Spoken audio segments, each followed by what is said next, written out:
Wild boars were first imported from Europe by farmers in the 1980s. Some escaped, and they were first seen in the wild in the 1990s. But it's since 2010 that researchers have seen exponential growth in their habitat. Imagine waking up to find your entire grain field ripped apart overnight. Not by a storm, not by machinery, by animals that knew exactly where to dig, exactly when to arrive, and exactly how to vanish before sunrise. That is what hundreds of Canadian farmers have been living through for years. Across Alberta, wild boar herds numbering 30, 40, sometimes 50 animals at a time have been tearing through agricultural land with a level of destruction that nobody predicted. We are not talking about the odd animal wandering onto a property. We are talking about organized groups moving through entire districts, racking up damage that runs into the hundreds of thousands of dollars per season. Fences meant to keep them out are found flattened by morning. Grain stores that took weeks to fill are gutted in a single night. And every time farmers and wildlife teams tried to fight back,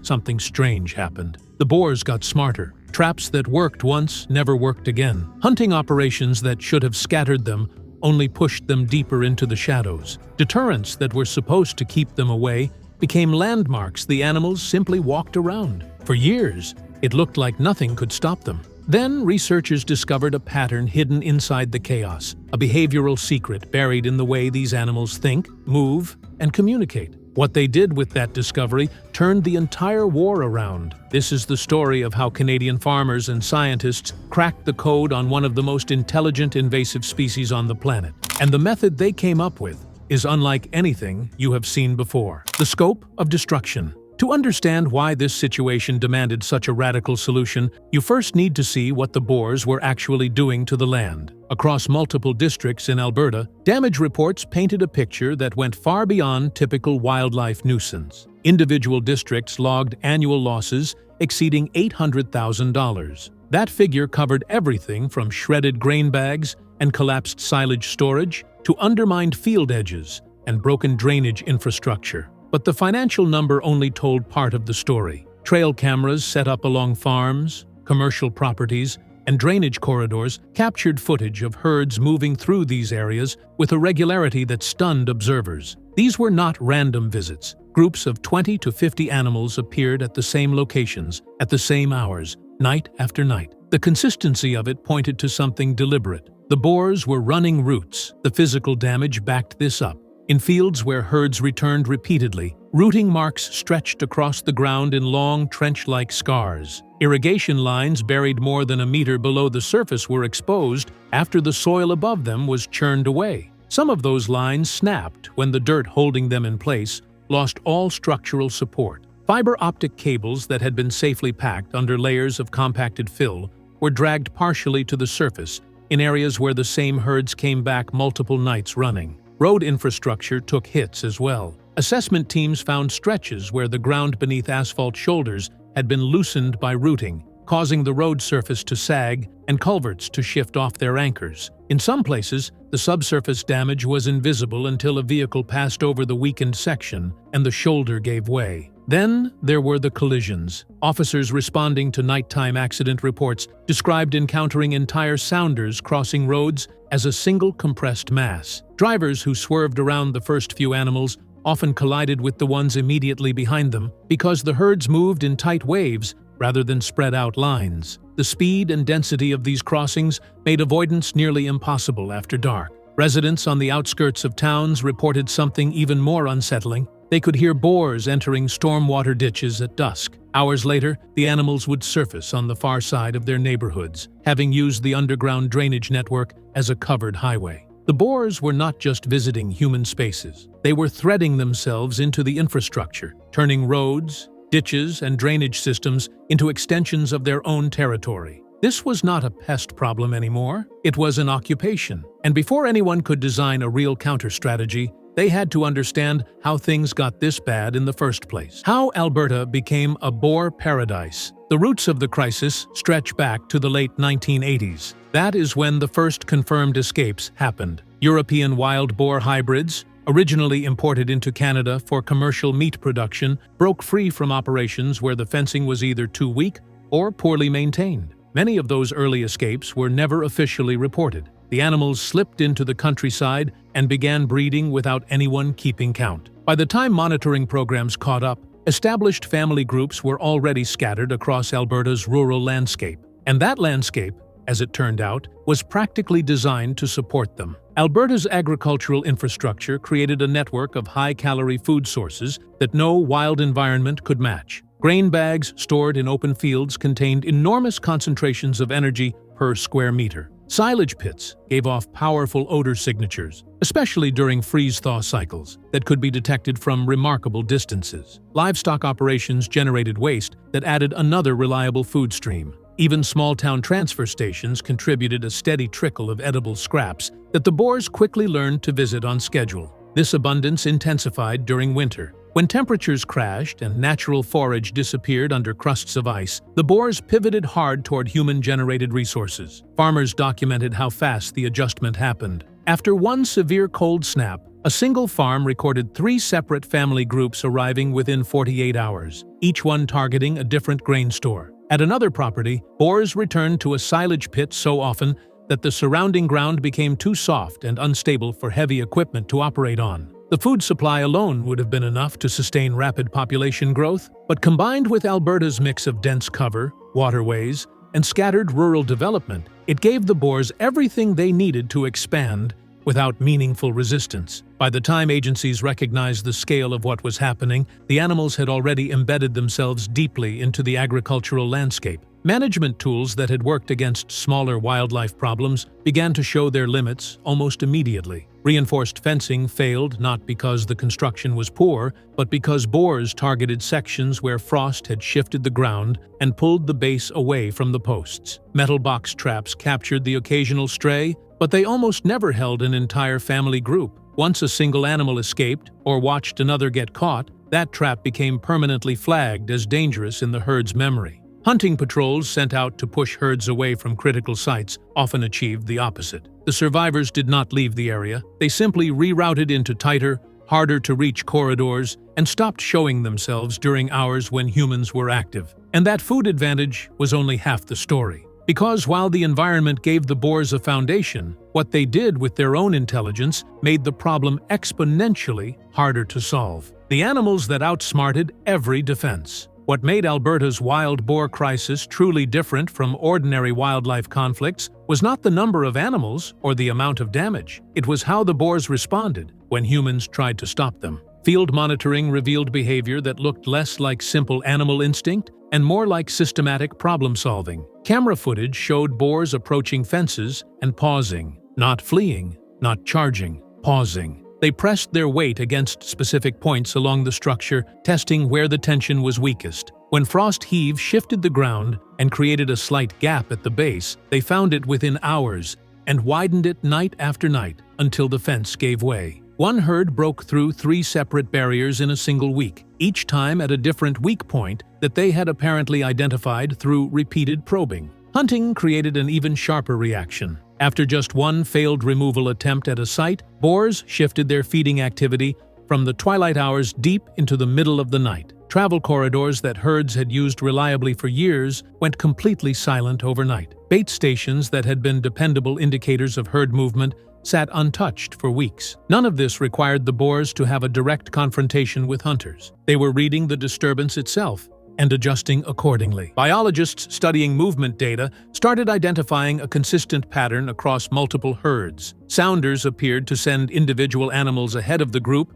to scout unfamiliar ground. These scouts stopped at anything unusual, a new scent, a change in soil texture, marks left behind by human equipment. If anything registered as a threat, the scout turned back, and the entire group changed direction immediately. The response was fast, reliable, and observed across separate herds that had never been in contact with each other. The avoidance behavior was spreading within family units at a speed that outpaced every conventional control tool. This is where the real problem crystallized. Fences did not fail because they were poorly built. Traps did not fail because they were badly designed. Hunting did not fail because shooters were inaccurate. Every one of these methods failed because it only addressed part of the herd. Remove a few animals from a group, and the survivors learned exactly what danger looked like. Disrupt a feeding site, and the remaining boars updated their mental map of the entire area. Each partial effort made the next attempt harder. The boars were learning faster than the people trying to control them.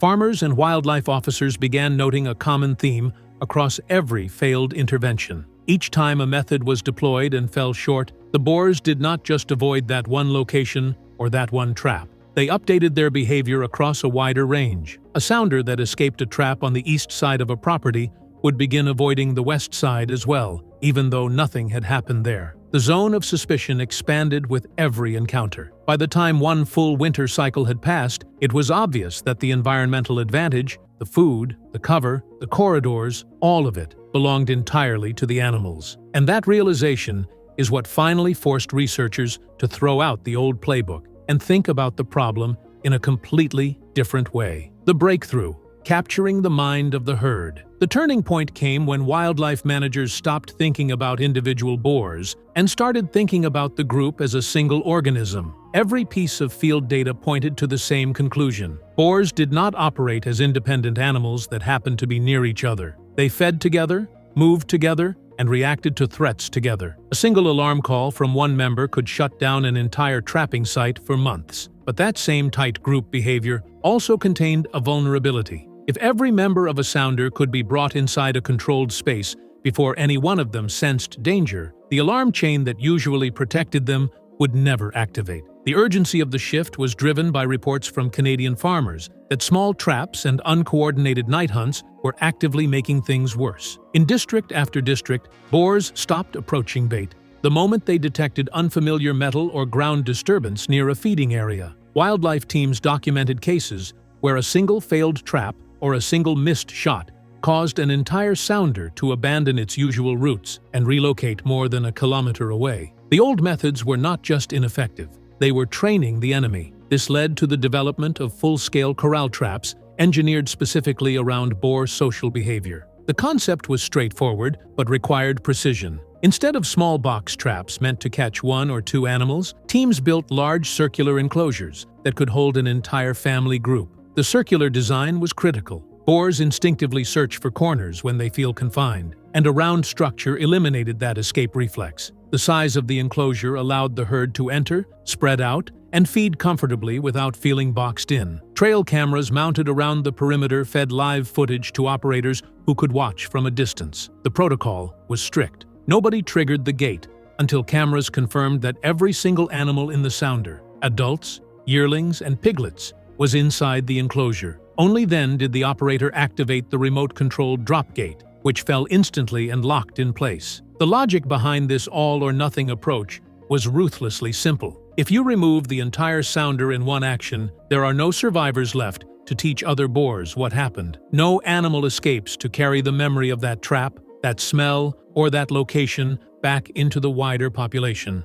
The chain of avoidance learning that had defeated every previous method was broken at its source. As wildlife teams began testing this method across farmland, river valleys, and wetland corridors, they also started mapping the movement cycles of individual sounders with far greater precision than ever before. What they found added another dimension to the strategy. Boars returned to the same feeding zones at nearly the same hour each night, following paths dictated by wind direction and available cover. Crews observed that sounders would pause briefly as a group before committing to a new feeding area, performing what researchers described as a collective scent check. If that pause passed without triggering alarm, the herd settled in quickly and fed without suspicion. That small window of calm became one of the most reliable moments for capture. Building the trap, steel, science, and sour corn. The corral trap concept only worked if the engineering held up under real-world conditions, and those conditions were brutal.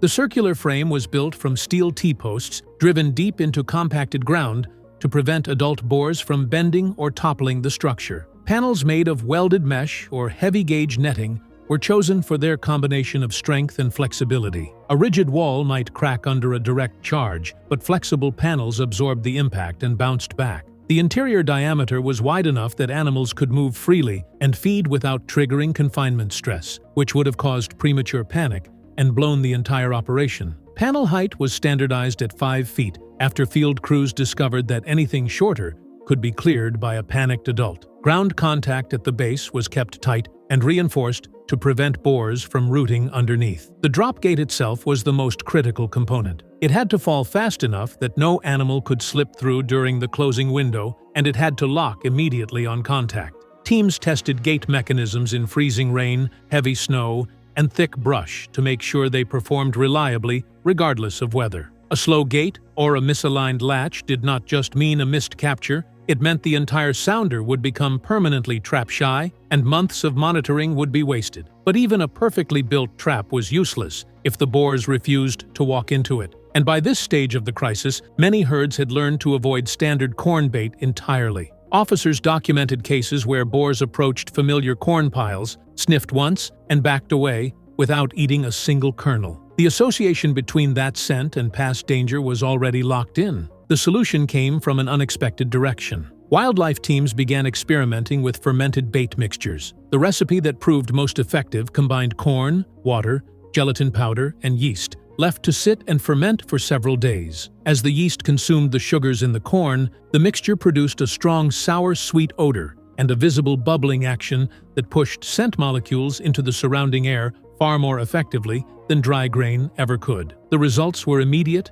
and dramatic. Boars that had been ignoring standard bait for weeks walked straight into fermented bait sites without hesitation. Trail cameras captured entire sounders entering traps together, drawn in by a scent they had never learned to associate with danger. The fermented mixture also masked the smell of metal and human activity around the trap structure, neutralizing two of the biggest triggers for avoidance behavior. Field tests showed that the bait remained effective even in sub-zero temperatures, when ordinary corn lost almost all of its scent signature. Operators also noticed that herds lingered longer at fermented bait sites compared to dry corn stations. This extra feeding time gave them a wider window to confirm through cameras that every member of the sounder had entered the enclosure before triggering the gate. The fermented bait was not just an attractant, it was the missing piece that connected the trap design to the behavioral strategy, making the entire system functional across different terrains and seasons. The Judas pig and the art of patience. A perfectly engineered trap, baited with the right mixture, still needed one more thing to reach peak effectiveness. Someone had to know exactly where the boars would be and exactly when they would arrive. That intelligence came from an unlikely source, the boars themselves. The Judas pig strategy involved capturing a single wild boar, fitting it with a jeep's tracking collar, and releasing it back into the landscape. Because boars are deeply social animals, the collared individual would inevitably seek out and rejoin a sounder. From that point on, its GPS signal became a live map of the entire herd's movements. The data these collars produced was extraordinary. Tracking logs showed that sounders rotated across territories of 3 to 6 square kilometers, following routes shaped by water access, crop availability, and the density of overhead cover. These were not random wanderings. The routes repeated on weekly and seasonal cycles with surprising precision. When young piglets were present, herds stuck to denser vegetation and avoided open ground, which told managers exactly when traps placed near forest edges would have the best chance of success. Collar data also revealed travel corridors that no aerial survey or camera setup had ever detected. Some herds moved along drainage channels that were invisible from above. Others crossed through burned-over forest patches that standard monitoring equipment never covered. By mapping these hidden highways, wildlife teams could position traps directly along confirmed travel lanes instead of guessing where a herd might show up. Once a sounder was targeted for removal, the Judas pig's signal served as real-time confirmation during the capture operation. If the jeep's track suddenly diverged, indicating that one or more animals had split from the group, teams could investigate immediately and make sure no survivors slipped away to rebuild the population elsewhere. The patience required for this system cannot be overstated. Operators learned through hard experience that most herds take 2 to 3 days to fully commit to a new feeding site. On the first night, they approach cautiously, circling the trap without entering. On the second night, they move closer, testing the perimeter. By the third night, if nothing has alarmed them, they enter with confidence and settle in to feed. Rushing the timeline, triggering the gate too early, or disturbing the site between visits would reset the entire process and potentially ruin the location permanently. Weather added another layer of complexity. After heavy snowfall, herds changed their approach angles because drifts blocked familiar paths. During heat waves, feeding times shifted to the coolest hours of the night, narrowing the window for gate closure. Bait selection also had to adapt. Corn worked best during autumn when it blended with harvested crop residue. Fermented grain mixtures drew stronger interest during winter, when natural food sources disappeared. Operators refined even the smallest details. Bait had to be placed at the center of the enclosure, because uneven distribution caused dominant animals to block the entrance while feeding, preventing the rest of the sounder from entering. The amount of bait outside the trap had to be carefully controlled. Too much external food encouraged the herd to linger outside rather than commit to entering. Every one of these adjustments came from direct observation, and every one of them increased the probability of a clean, total capture. The rules that held it all together. None of this would have mattered without a regulatory framework that prevented people from accidentally undoing the progress. Before the new system was established, landowners across Alberta often took matters into their own hands. Some set small box traps on their property without any coordination. Others fired into herds at night, hoping to scare them off or reduce their numbers. These uncoordinated actions had the opposite of the intended effect. Scattered shooting broke sounders apart and pushed fragments into neighboring properties that had never experienced boar damage before. Small traps that caught one or two animals from a group created survivors that became permanently suspicious of any enclosed structure. Provincial agencies responded by building a permit system that brought every element of the trapping operation under centralized control. The permits specified who was authorized to set corral traps, where those traps could be placed, what construction standards had to be met, and how results had to be reported. Every permitted operator was required to log the exact coordinates of each trap, the dates it was active, the materials used, and the number of animals captured. These reports fed into a shared database that mapped sounder movements across the entire province. When the data showed signs of a partial capture, fresh tracks leaving a trap site, or a sudden change in herd movement patterns, agencies could dispatch follow-up teams before avoidance behavior had time to set in. This closed the communication gaps that had crippled earlier efforts, where one landowner's uncoordinated action could sabotage another's months of careful monitoring. Site inspections added another layer of quality control. Before any permit was approved, officers visited the proposed trap location to confirm it aligned with known sounder travel routes and that the equipment met required standards. This prevented wasted effort and concentrated limited resources in areas with the highest probability of success. Safety and liability were also addressed. Corral traps involved heavy steel panels, spring-loaded gates, and remote trigger mechanisms. Without standardized construction and operation guidelines, improvised traps could fail in ways that not only missed the target, but actively reinforced avoidance. The regulations ensured that every trap in the field met the same performance threshold, turning what had been a patchwork of individual efforts into a unified province-wide campaign. Proof in the numbers and what comes next. So did it actually work? The data says yes, decisively. Population biologists had long established that to meaningfully reduce wild boar numbers, managers need to remove more than 70% of a given population every year. Traditional hunting, even under aggressive conditions, typically reaches only 10 to 20% removal. The animals learn too fast and adjust too quickly for marksmen to keep pace. Corral trapping, by removing entire sounders in single operations, provided the first tool capable of consistently hitting that 70% threshold. Regions that adopted the corral system saw population declines that held steady over time, rather than the temporary dips that hunting produced. And here is the detail that made the long-term difference. Because no survivors escaped the traps to carry avoidance memories back into the population, the remaining herds in those regions showed no increased wariness of bait sites. The traps kept working at the same efficiency even as overall numbers dropped. That consistency is something no previous method had ever achieved. Long-term monitoring confirmed another critical outcome. Once the dominant sounders in an area were removed, recolonization slowed dramatically, especially in regions where traps had been positioned along natural choke points like river crossings, ridge lines, and narrow valleys. These landscape features funneled boar movement into predictable paths, and removing the herds that used those paths created a buffer that isolated remaining individuals and prevented them from forming new stable groups. Judas pig tracking data gave managers the ability to anticipate where recolonization might start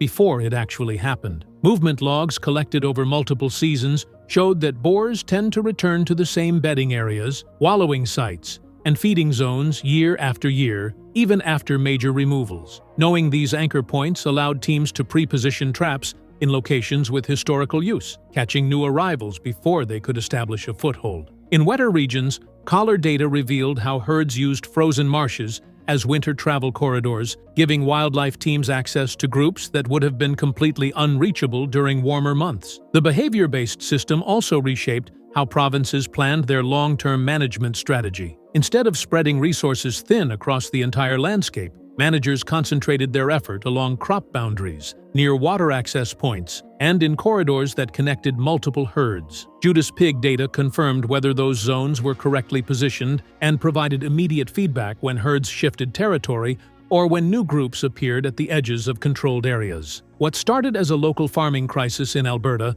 evolved into a model that other regions and other countries are now studying closely. The core lesson is deceptively simple. You cannot beat an intelligent animal by overpowering it. You beat it by understanding how it thinks, how it communicates, and how it moves. And then you design every component of your response around those patterns. The boar's greatest strength, their tight social bonds and rapid group learning, became the very mechanism that made the corral system work. Their instinct to stay together, to feed together, to enter spaces as a unit, is exactly what allowed a single well-timed gate drop to end an entire sounder's impact on the landscape. The question now is whether this intelligence-driven, behavior-first approach can become the standard for managing other invasive species around the world. Because if the Canadian boar crisis has proven anything, it is that brute force loses to brains every single time. The animals that outthought every trap, every fence, and every hunter were ultimately defeated not by a bigger weapon, but by a smarter idea. What do you think? Should this approach become the global model for invasive species control? Could the same logic, studying how an animal thinks before deciding how to fight it, work against feral cats in Australia, pythons in Florida, or cane toads across the Pacific? Drop your thoughts in the comments. Thanks for watching, and we will catch you in the next one.